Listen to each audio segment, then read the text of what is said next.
Hello guys and welcome to another tutorial. And today I'm going to show you how to group your objects on your documents in Adobe InDesign.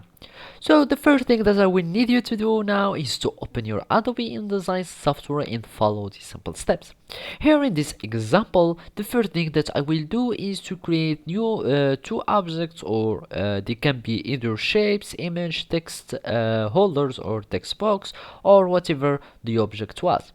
So here I'm just going to create two shapes. For example, let's have the first one like this, and I will fill it with the blue just to be visible, and I will have another one that it has a different color.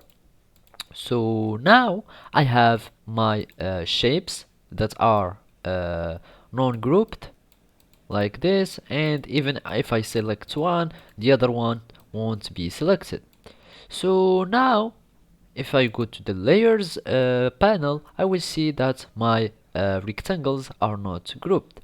To do so, you will need just to select them both, like you select your both shapes, and right click on them and search for group.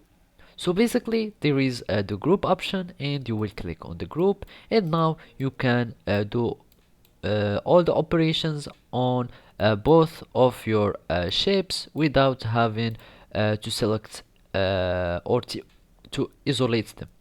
So now I have my shapes groups, and if I go to the layers, I will see that they are uh, contained in a group that is called group here in my case. And now you can do all the editing and resizing on the both of the shapes.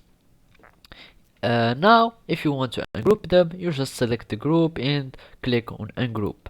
You can do this for however the shapes was. They are not necessarily need to be like near to each other. You can just select them both from here and click on group, or you can just use a shortcut by clicking on Ctrl plus G, and you will have the group that will be created automatically. And now you can do whatever you want with the shape or with the group of shapes that you have created now. So basically this is how you can do it. Thank you for watching, and see you next time.